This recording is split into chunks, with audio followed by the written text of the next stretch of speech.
Hello નમસ્કાર વાલા વિદ્યાર્થી મિત્રો, કેમ છો? મજામાં? આજના આ સેશનની અંદર વન્સ અગેન હું તુષાર કુટલા આપની જ યુટ્યુબ ચેનલ લેટ્સ લર્નિંગમાં દરેક વાલા વિદ્યાર્થી મિત્રોનું હાર્દિક સ્વાગત કરું છું.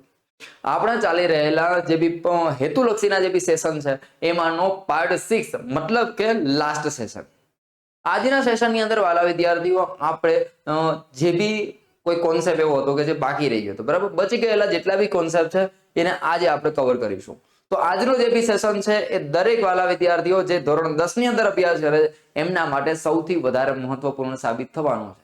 રાઈટ, તો ચાલો ફ્રેન્ડ્સ વધારે સમય ન લેતા સ્ટાર્ટ કરી દઈએ આજના સેશનની અંદર. પણ એ સ્ટાર્ટ કરતા પહેલા મારા દરેક વાલા વિદ્યાર્થીઓને એક નમ્ર વિનંતી કે ચેનલ ઉપર જો પહેલી વાર જોડાયેલા હોય તો ચેનલ પ્લીઝ સબસ્ક્રાઇબ કરી દેજો અને એની સાથે સાથે બીજા વિદ્યાર્થીઓને શેર બી કરજો કે જેથી કરીને આપણે એના થોડા મદદરૂપ બની શકીએ. રાઈટ, તો ચાલો ફ્રેન્ડ્સ હવે સ્ટાર્ટ કરી દઈએ. એમાંનો આપણી પાસે પહેલો ક્વેશ્ચન છે, જો સમીકરણ 8x + 3y + 5x એના બરાબર 18 નો એક ઉકેલ 1 અને 0 હોય તો k ની કિંમત શોધવાની છે. રાઈટ, તો હવે વાલા વિદ્યાર્થીઓ આપણને બધાને ખ્યાલ છે કે પેલા હોય એ x હોય ને પછી હોય એ y હોય. તો આની અંદર શું કરવાનું? સમીકરણમાં જ્યાં તમને x દેખાય ત્યાં તમારે 1 મૂકવાના. ચાલો, 8 × 1 + 3 y જ્યાં દેખાય ત્યાં તમારે 0 મૂકવાનો. ચાલો ભાઈ, અહીંયા 0 અને પ્લસ 5k એના બરાબર 18. સમજી ગયા? આ ઇક્વેશન ની અંદર જ્યાં x દેખાય ત્યાં આપણે 1 મૂક્યો અને જ્યાં y દેખાય ત્યાં 0 મૂક્યો. 8 એકા 8 વત્તા 3 × 0 એટલે 0 પ્લસ 5k = 18. હવે આ પ્લસ છે બરાબર, બીજી બાજુ જાય તો માઇનસ થઈ જાય ને, તો 18 માંથી 8 જાય તો 10 એટલે 5k = 10. તો k બરાબર શું થઈ જાય? 10/5 मतलब કે k बराबर 2. वो आपका आंसर. ચાલો ભાઈ, ક્યાં છે જવાબ? આન્સર સી આવશે. રેડી? બહુ ઈઝી દાખલાઓ છે. હવે આજે તમે ઓબ્ઝર્વેશન કરશો કે ભાઈ આજનો જે બી સેશન છે ને એ ઘણો બધો ઝડપથી પતી જશે. ડન? ચાલો બીજો ક્વેશ્ચન જોઈએ. બીજા ક્વેશ્ચન ની અંદર દ્વિઘાત સમીકરણ 6x² - 13x + k ના બીજ પરસ્પર વ્યસ્ત હોય. આ પ્રશ્ન છે ઈ આઈએમપી છે, ઇમ્પોર્ટન્ટ છે. બીજ કેવા છે ભાઈ? પરસ્પર વ્યસ્ત છે. તો વ્યસ્ત નો મતલબ શું થાય? કે એના બંને જે શૂન્યો હશે, એના જે બે બીજ હશે એનો ગુણાકાર તમે કરો ને વાલા વિદ્યાર્થીઓ તો 1 થાય. પેલા તો વ્યસ્ત સંખ્યાઓ એટલે શું એ સમજી લે. માને કોઈ એક સંખ્યા છે x, તો બીજી સંખ્યા કઈ હશે? તો કે 1/x. આને એકબીજાના શું કહેવાય? વ્યસ્ત કહેવાય. અંશ હોય છેદ થઈ જાય, છેદ હોય અંશ થઈ જાય, એને કહેવાય એકબીજાના વ્યસ્ત. હવે આનો તમે ગુણાકાર કરો તો આ x ને આ x કેન્સલ થઈ જાય કે નહીં, તો જવાબ કેટલો આવે? 1. કહેવાનો મતલબ આ શબ્દ તમને હિન્ટ આપે છે કે એનો ગુણાકાર છે ને એ 1 છે. તો હવે આપણે ક્યાંય પીંજણમાં પડવાનું થતું નથી. માત્ર આપણે રકમને વાંચીશું. રકમને વાંચો ત્યારે સમજવાનું કે જો બીજ પરસ્પર વ્યસ્ત હોય તો હંમેશા a બરાબર c થાય. શું થાય ભાઈ? a બરાબર c. શું કામ થાય એ બી સમજીએ. ચાલો, c ના છેદમાં a બરાબર કેટલા? 1. છેદમાં છે બરાબર, બીજી બાજુ જાય તો અંશમાં, એટલે c એકા c. થઈ ગયું કે નહીં? તો બસ હવે આમની અંદર c બરાબર કોણ છે? k. અને a બરાબર કોણ છે? 6. તો મતલબ કે k બરાબર તમારો જવાબ આવે 6. કોઈ ગણતરીની જરૂરિયાત છે નહીં. આ નવો કોન્સેપ્ટ હતો, બરાબર, કે જે અગત્યનો. હવે ક્વેશ્ચન નંબર 3 ની અંદર આપણી પાસે સમાંતર શ્રેણી છે 1k 3k 5k. એના n પદનો સરવાળો કરવાનો છે. હવે એક વાતને સમજો, અહીંયા છે શું? 1k મતલબ કે 1, ત્યારબાદ 3k મતલબ કે 3, ત્યારબાદ 5k મતલબ કે 5. 1 3 5 આવી રીતે ચાલ્યું જાય છે કે નહીં? અને આવા કેટલા પદ છે? તો કે n પદ છે. તો હકીકતમાં સમજો ને તો આ શું વાત કરે છે ભાઈ? તો કે અયુગ્મ સંખ્યાઓનો સરવાળો. અને આપણને બધાને ખ્યાલ છે કે અયુગ્મ જે સંખ્યા હોય, બરાબર, એનો સરવાળો કેટલો થાય? n². પણ હવે એક વસ્તુ સમજો, આ બધાની અંદર k છે કે નહીં? તો k છે તો k શું નીકળી જશે? કોમન નીકળી જશે. મતલબ કે k × n² એટલે તમારો જવાબ આવશે n² k, અથવા તો k × n² બંને ચાલે. શું કામ ભાઈ? કારણ કે 2 ગુણ્યા 3 કરો તોય 6 જવાબ આવે અને 3 ગુણ્યા 2 કરો તોય જવાબ તો 6 જ આવે. મતલબ કે n સ્ક્વેર ગુણ્યા k કરો યા k ગુણ્યા n સ્ક્વેર કરો બંને વસ્તુ સેમ છે. ચોથો ક્વેશ્ચન, ઉગમ બિંદુ કેન્દ્ર હોય. ચાલો ભાઈ, આ વર્તુળ છે, વર્તુળનું કેન્દ્ર એ શું છે? ઉગમ બિંદુ. ઉગમ બિંદુ મતલબ કે એના જે બી યામ હશે x અને y યામ કેટલા હશે? 0. હવે એક વર્તુળનું બિંદુ એટલે કે આ વર્તુળ છે, કોઈ એનું એક બિંદુ એટલે કે એના ઉપરનું જ બિંદુ લેવાનું છે અને એના માપ આપ્યા છે આપણને 20 અને 21. તો વર્તુળની ત્રિજ્યા શોધો એટલે કે આપણે આ ડિસ્ટન્સ શોધવાનું, મતલબ કે અંતરનો ઉપયોગ કરશું. હવે આપણને ખ્યાલ છે, યાદ કરો કે કોઈ પણ યામ ભૂમિતિ ચેપ્ટરની અંદર ઉગમ બિંદુથી કોઈ બિંદુનું અંતર શોધવું હોય તો શું કરવાનું હતું ભાઈ? તો કે x² + y². ચાલો, x² + y² મતલબ x બરાબર કેટલા? 20. 20 નો વર્ગ પ્લસ 21 એટલે 21 નો વર્ગ. તો મારા વાલા વિદ્યાર્થીઓ 20 નો વર્ગ થાય 400 અને 21 નો વર્ગ થાય 441. થાય કે નહીં? હવે આ બંનેનો તમે સરવાળો કરો એટલે વર્ગમૂળની અંદર 841 અને જે 29 નું વર્ગમૂળ થાય. બરાબર ને? આ 841 નું તમે વર્ગમૂળ કાઢો તો કેટલો આવે? 29 આવે. બરાબર ને? 30 નું કેટલું થઈ જાય? 900 થઈ જાય, પણ એ તો વધી જશે. એટલે આનો જવાબ આવશે 29. છે ક્યાંય? ચાલો આવી ગયો આન્સર બી. ડન. આગળ વધીએ. હવે ક્વેશ્ચન નંબર 5 ની અંદર શું છે? જ્યારે થીટા બરાબર ખાલી જગ્યા હોય ત્યારે આ તો પ્રશ્ન છે ને, તમારો સ્વાધ્યાયનો ક્વેશ્ચન છે, હને? હા, ચાલો. તો sin 2 થીટા = 2 * sin થીટા.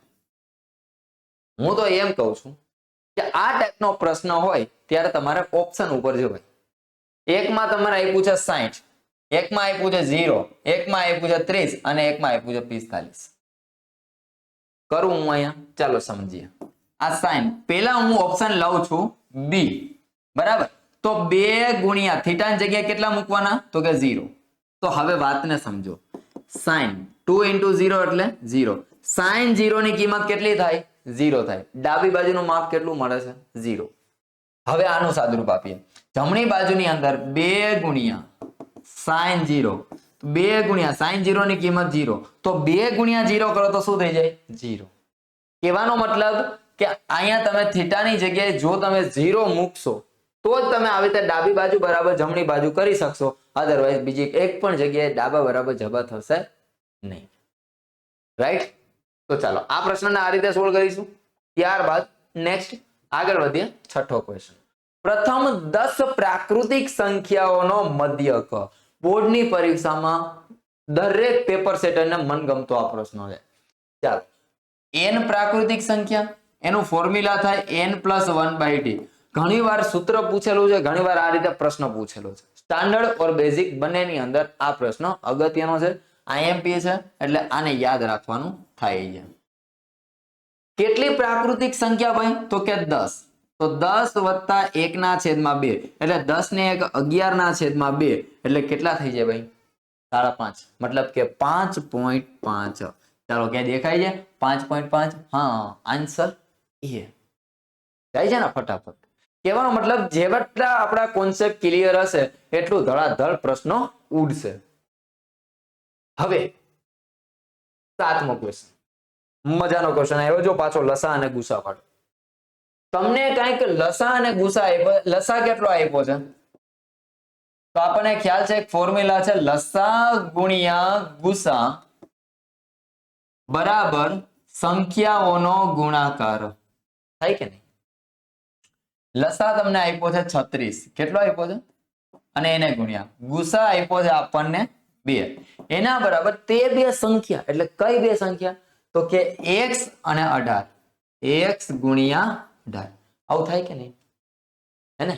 તો બસ કઈ નથી કરવાનું. આ x ને કરતા બનાવો તો 18 ગુણાકારમાં જ, ઓલી કઈ જાય તો ભાગાકારમાં. તો સીધા છેદ ઉડાડું. 18 દુને 36. તો x બરાબર 2 ગુણ્યા 2 એટલે કેટલા થાય? 4. ચાલો, x બરાબર જવાબમાં આવે 4. છે ને સહેલું? આ જ રીતે. પણ આ કોન્સેપ્ટ આપણે અગાઉ શીખી ગયા છીએ એટલા માટે આગળ વધીએ. 8મો ક્વેશ્ચન એમની અંદર આપણી પાસે બહુપદી છે p of x is equal to 6x square minus x plus k બરાબર 0 ના શૂન્યનો ગુણાકાર. આ ન્યુ ક્વેશ્ચન છે. આ ટાઈપનો પ્રશ્ન અત્યાર સુધી નથી આવ્યો. ના શૂન્યનો ગુણાકાર કેટલો છે? -1 ના છેદમાં 3. થોડો ને આપણને એટલી તો ખબર છે કે c upon a એટલે શૂન્યનો ગુણાકાર એનું મૂલ્ય તમને આપી દીધું છે -1 ના છેદમાં 3. બોલો હા.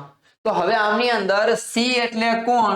તો કે k અને એના છેદમાં a એટલે કોણ? તો કે 6 એના બરાબર -1 ના છેદમાં 3. હવે આ છેદમાં છે બરાબર, બીજી બાજુ જાય તો અંશમાં, મતલબ કે k બરાબર -6 ના છેદમાં 3. 3 દુને 6 મતલબ k બરાબર -2. દેખાય છે કે જવાબ? હા આવી ગયો. જવાબ આવશે -2. ત્યારબાદ 9મો ક્વેશ્ચન લીપ વર્ષ વાળો. હવે જે બી વિદ્યાર્થીને લીપ વર્ષના જેટલા બી ક્વેશ્ચન છે એની અંદર જો કોઈ ડાઉટ રહેતો હોય ને અથવા તો એનો જવાબ ન આવડતો હોય અથવા તો એના કોન્સેપ્ટને ક્લિયર ન થતો હોય તો મને કોમેન્ટમાં જણાવજો. તો એના માટે આપણે લીપ વર્ષના જેટલા બી આપણા 10મા ધોરણની અંદર પ્રશ્નો પૂછાય છે એના આધારે જેટલા બી ડાઉટ છે એ બધા ડાઉટને આપણે સેપરેટલી અલગથી એક સેશન બનાવી આપીશું. ડન. તો જેને બી ન સમજાતું મને કોમેન્ટ સેક્શનની અંદર જરા કહેશે. સમજીએ આ લીપ વર્ષમાં 53 રવિવાર આવે. વાત પેલી તો લીપ વર્ષ હોય તો એની અંદર દિવસો કેટલા હોય? તો કે સાહેબ 366 દિવસ હોય કે નહીં? તો બિન લીપ ની અંદર 365 દિવસ. એક દિવસ વધારાનો હોય લીપ વર્ષની અંદર. કયો? તો કે 29 ફેબ્રુઆરી. ચાલો સમજીએ આમની અંદર એક વીક ની અંદર દિવસો કેટલા? તો કે 7. તો આને તમે 7 વડે ડિવાઈડ કરો તો 7 પંચાને 35.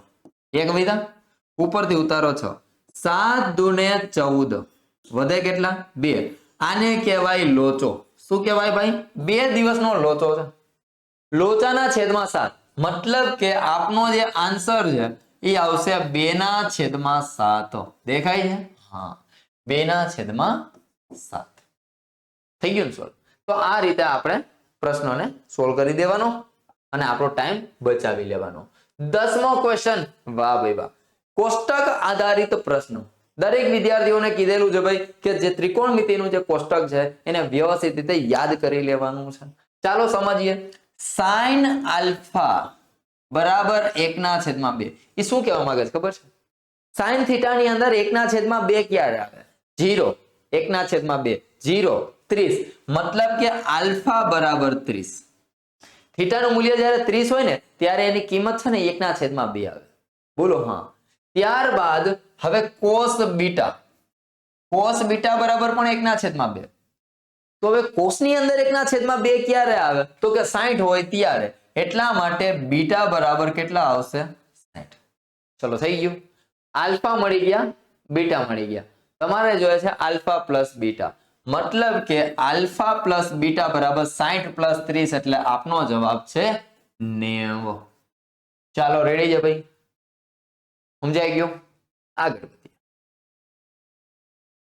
ત્યારબાદ 11મા ક્વેશ્ચન ની અંદર આ ટાઈપનો પ્રશ્ન એકવાર પરીક્ષામાં પૂછ્યો હતો. ચાલો સમજીએ.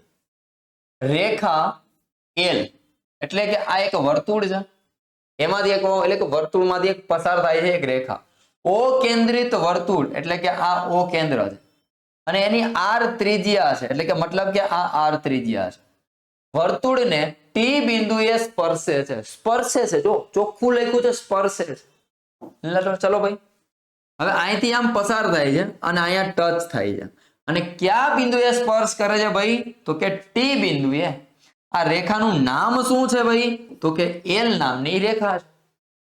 તો ધ્યાનથી સમજો. આ OT મતલબ કે આ O અને આ T અને ત્યારબાદ આ L. આ બંને વચ્ચે કેવો સંબંધ હોય?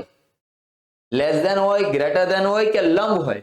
તો યાદ રાખજો અહીંયા આવશે લંબ. નિયમ છે ભાઈ. વર્તુળની બહારના ભાગમાં આવેલા બિંદુમાંથી વર્તુળને દોરેલો સ્પર્શક અને સ્પર્શ બિંદુમાંથી પસાર થતી ત્રિજ્યા એ પરસ્પર એકબીજાને લંબ હોય. બરાબર છે? પરસ્પર લંબ હોય એટલા માટે અહીંયા જવાબ આવશે લંબ એટલે ઊંધો ટી. ક્લિયર? નેક્સ્ટ 12મા ક્વેશ્ચન ની અંદર મજાનો પ્રશ્ન, આંકડાશાસ્ત્રનો પ્રશ્ન છે. -2, -3, 0, 1, 2, 3 અને 7 નો મધ્યસ્થ આ આપણને અવલોકન આપ્યા છે અને એનો મધ્ય શોધવાનો છે. તો પહેલું કામ શું કરવાનું? અવલોકનને ચડતા ક્રમમાં ગોઠવવાના. ચાલો સૌથી પહેલા નાનું, એના કરતા મોટું, એના કરતા મોટું, એના કરતા મોટું, આવી રીતે કરીએ. તો આમાં સૌથી નાનું મૂલ્ય કોનું છે? તો કે -3 નું. એના કરતા મોટું કોનું? તો કે -2 નું. એના કરતા મોટું 0, પછી 1, પછી 2, પછી 3 અને પછી 7. થઈ ગયા. આની અંદર અવલોકન કેટલા છે? 3, 3, 6 અને 1, 7. 7 અવલોકન મતલબ કે અયુગ્મ સંખ્યા. અને જ્યારે અયુગ્મ અવલોકન હોય ત્યારે સૂત્ર m બરાબર આવે n+1/2 મૂ અવલોકન. n કેટલા છે ભાઈ? 3 ને 3, 6 ને 1, 7.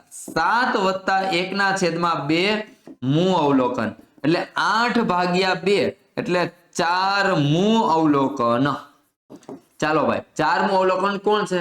આ પહેલું અવલોકન, આ બીજું, આ ત્રીજું અને આ ચોથું અવલોકન. ચોથું અવલોકન એટલે આપનો આન્સર આવે 1. હજી તમને સહેલું હાવ સસ્તાઈ દેખી દો. આ તમે ચડતા ક્રમમાં ગોઠવા, એની અંદર એક્ઝેક્ટ વચ્ચે કોણ આવે છે એ તમારો જવાબ. આ કઈ કરવાની જરૂરિયાત જ નથી. આ કઈ કરવાની જરૂરિયાત છે નહીં. ચડતા ક્રમમાં ગોઠવા પછી જે વચ્ચે પદ આવે એ તમારો મધ્યસ્થ.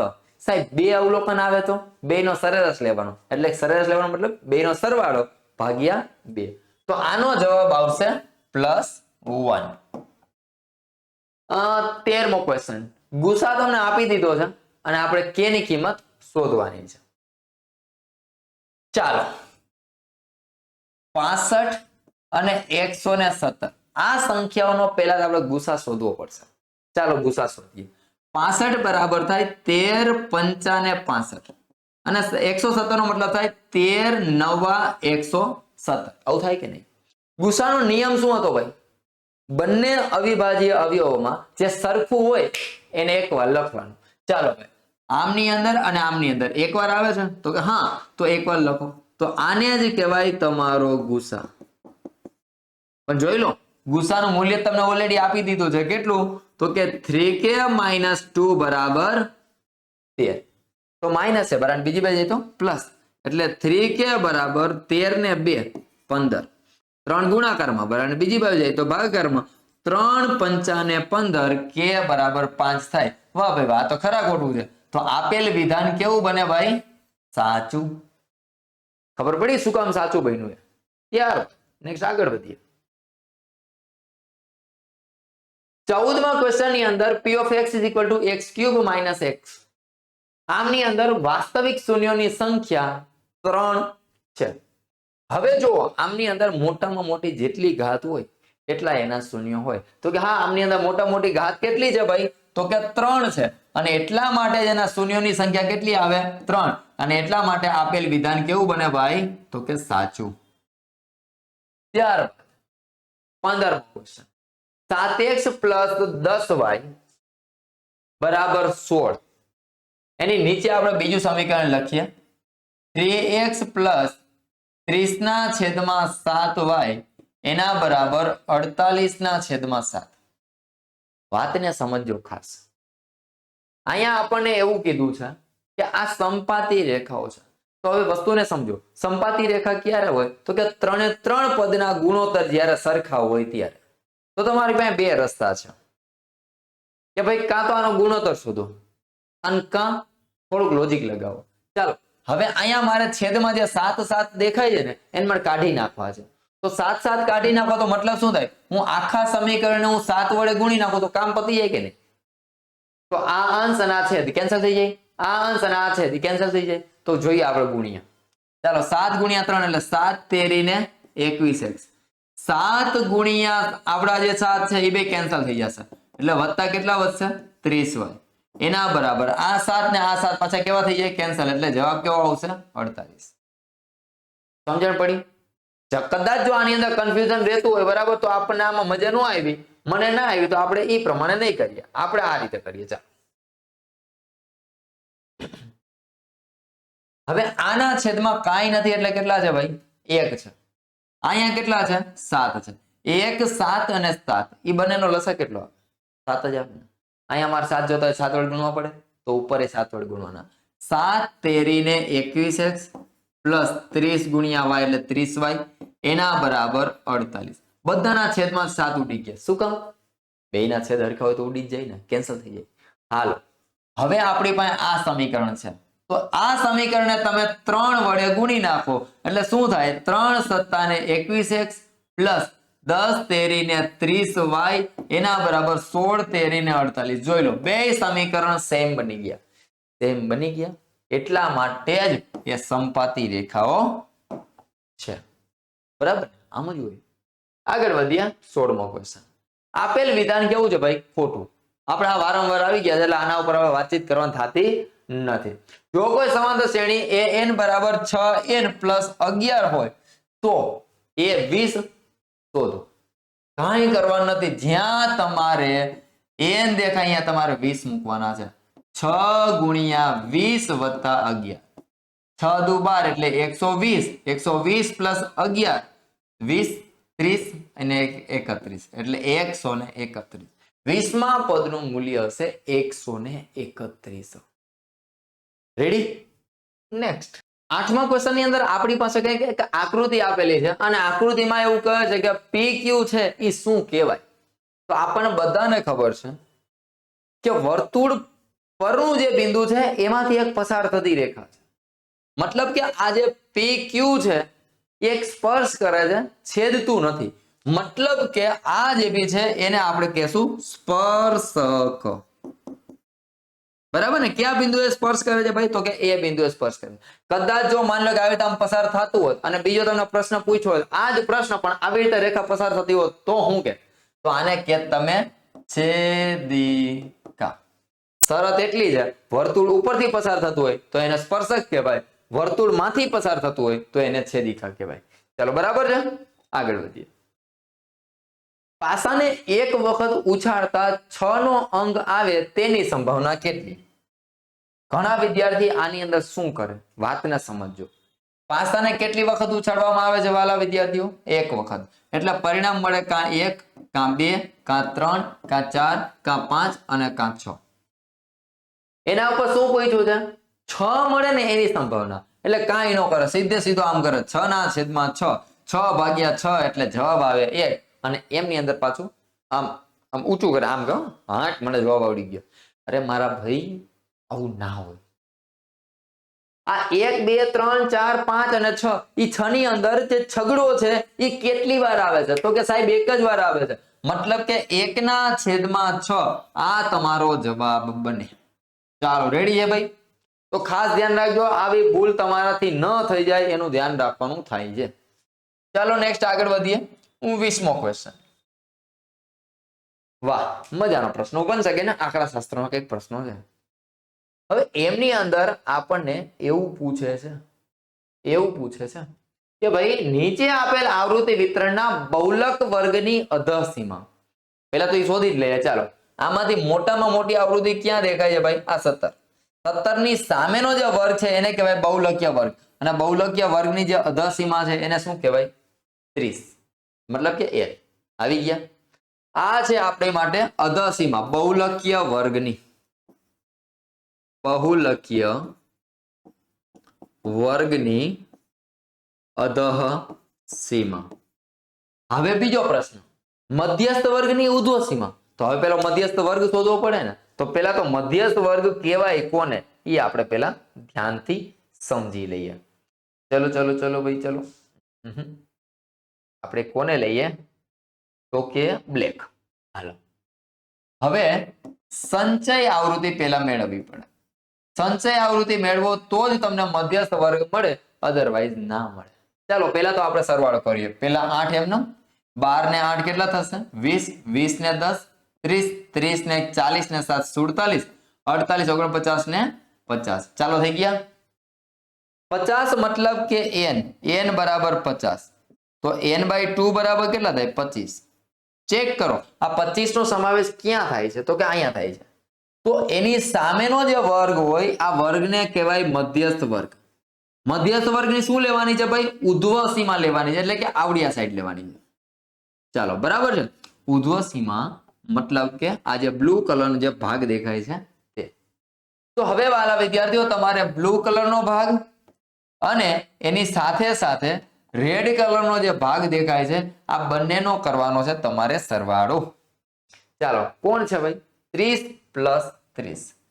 30 પ્લસ 30 બરાબર કેટલા થઈ જાય? 60. તો આનો જે જવાબ આવશે એ આન્સર આવશે 60. હવે આપણે જોઈએ 21મો પ્રશ્ન. તો 21મા પ્રશ્નની અંદર વાલા વિદ્યાર્થીઓ આપણને કહે છે ભાઈ પદાર્થનું ઘનફળ શોધવાનું છે. તો 21મો જે ક્વેશ્ચન દેખાય છે એટલે કે આ બ્લુ કલરનો જે ભાગ દેખાય છે એનું આપણે ઘનફળ શોધવું છે. તો પેલો પ્રશ્ન કે આમની અંદર કયા કયા આકાર છે? તો કે એક તો શંકુ છે, આ નીચેનો જે ભાગ દેખાય છે એ એક શંકુ છે અને આ જે બી છે એ અર્ધગોળ. તો એ બંનેનો સરવાળો કરવો પડશે.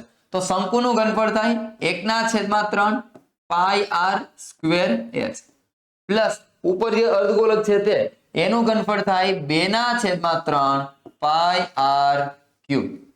જેટલું કોમન નીકળે એટલું કોમન કાઢી લો. આના છેદમાં 3 આના છેદમાં 3 તો 1/3 કોમન. અહીંયા પાઈ આર સ્ક્વેર અહીંયા પાઈ આર સ્ક્વેર તો પાઈ આર સ્ક્વેર પણ કોમન કાઢી લો. તો અંદર શું વધ્યું? h plus 2r. આવું ક્યાં ફોર્મ્યુલા દેખાય છે? 1/3 pi R square h plus 2r.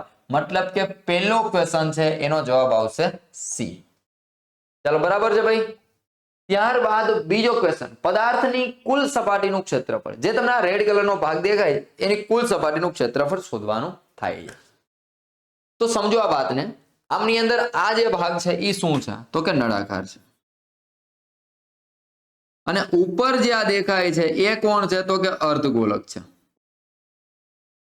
તો હવે બંનેની જે વક્ર સપાટી છે એનું તમારે શું કરવું પડે? તો કે સરવાળો. તો ખુલ્લા નળાકારની વક્ર સપાટીનું ક્ષેત્રફળ થાય 2πRh પ્લસ એક અર્ધવર્તુળ ઉપર અને નીચે એક અર્ધવર્તુળ, એટલે મતલબ કે એક પાઈ આર સ્ક્વેર, એક 2πr² ઉપર અને બીજું નીચે 2πr². મતલબ કે 2 ગુણ્યા 2πr² થાય કે નહીં? હવે આમાં કઈ કોમન દેખાય છે? જો હજી ભાઈ ચાલો સમજીએ. અહીંયા 2πr અહીંયા 2πr, બે માંથી 2πr કોમન. તો અંદર શું વધ્યું? આ h પ્લસ આ બગડો એ તો હજી એમ નામ છે જ ને, અને હજી r² માંથી r વયો ગયો તો હજી એક r તો વધે જ ને. મતલબ કે 2πr કૌંસની અંદર h પ્લસ 2r. આવો જવાબ તમારે આવશે. ચાલો ચાલો રેડી. તો એમની અંદર આન્સર આવશે બી.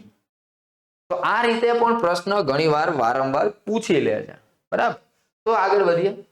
23મો ક્વેશ્ચન વર્તુળ સંબંધિત ક્ષેત્રફળના આ બે પ્રશ્નો છે, લોજિક વાળા છે, સમજીએ. 15 મિનિટના સમયગાળામાં મિનિટ કાંટા દ્વારા કેન્દ્ર આગળ બનતો ખૂણો કેટલાનો હશે? તો ચાલો ભાઈ પેલા તો આ ઘડિયાળ. ઘડિયાળની અંદર અહીંયા 12 હોય, અહીંયા 3 હોય, અહીંયા 6 હોય અને અહીંયા 9 હોય. 15 મિનિટ માનો કે આ એનો એક ડાયલ છે. મિનિટ કાંટો અહીંયા અત્યારે છે, અહીંથી અહીંયા જાય છે. 15 મિનિટ થાય કે નહીં? તો 15 મિનિટ થાય એટલે અહીંયા ખૂણો કેટલાનો બનાવે? 90 નો બનાવે. બને ને? એકબીજાના પરપેન્ડિક્યુલર હોય.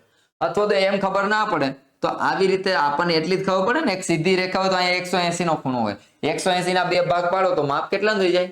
90 નું થઈ જાય. તો એ તમારો જવાબ છે. તો પેલાની અંદર આવશે જવાબ બી. બરાબર. એટલે 23માં બી.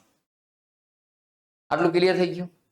હવે આપણે એક બીજો રસ્તો, બીજો ક્વેશ્ચન છે 10 મિનિટના સમયગાળામાં મિનિટ કાંટા દ્વારા કેન્દ્ર આગળ બનતો ખૂણો 60 આવે. કઈ રીતે સમજીએ. 10 મિનિટ. હવે માનો કે 15 મિનિટ હતી.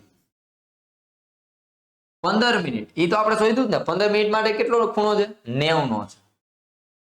તો હવે આપણે 10 મિનિટ હોય ત્યારે કેટલો ખૂણો? સીધી ત્રિરાશી મૂકો. 10 ગુણ્યા 90 ના છેદમાં કેટલા આવશે? 15. 15 15 છક 90 અને 10 છક 60. તો હવે કહેવાનો મતલબ કે અહીંયા જે આ 10 મિનિટનો જે સમયગાળો છે એમની અંદર જવાબ કેટલો આવશે? 60. મતલબ કે 24 માની અંદર આન્સર આવશે એ. થઈ ગયા ને? 24 ક્વેશ્ચન સોલ્વ. કહેવાનો મતલબ વાલા વિદ્યાર્થીઓ એ છે કે પહેલા સેશનની અંદર રાઉન્ડ અબાઉટ કલાક થવા આવી હતી અને આજના સેશનની અંદર મિનિમમ ટાઈમની અંદર આપણે 24 ક્વેશ્ચનને સોલ્વ કરી નાખ્યા. શા માટે? કારણ કે મેક્સિમમ જે બોર્ડની પરીક્ષાને પોઈન્ટ ઓફ વ્યૂ ધ્યાનમાં રાખતા જેટલા બી મોસ્ટ ઇમ્પોર્ટન્ટ ક્વેશ્ચન હતા એ આમની અંદર કવર કરેલા છે. રાઈટ? તો હવે સેક્શન એ ની તો વાત કરી. હવે આવતીકાલથી આપણે પાર્ટ બી મતલબ કે સેક્શન બી ના જે બી 6 સેશન તમારા માટે લઈને આવવાનો છું. રાઈટ? તો એમને પણ આટલો ને આટલો જો પ્રેમ આપજો કે બીજા વિદ્યાર્થીઓને બી શેર કરજો કે જેથી કરીને આપણે એને મદદરૂપ થઈ શકીએ. તો ખેર આજના સેશનની અંદર અહીંયા સુધી રાખીએ, આટલું રાખીએ. બીજું મળીએ આપણે આવતીકાલના સેક્શન બી ના નવા કન્ટેન્ટના નવા સેક્શનની સાથે, નવા સેક્શન બી ની સાથે. ત્યાં સુધી મારા દરેક વાલા વિદ્યાર્થી મિત્રોને ગુડ બાય.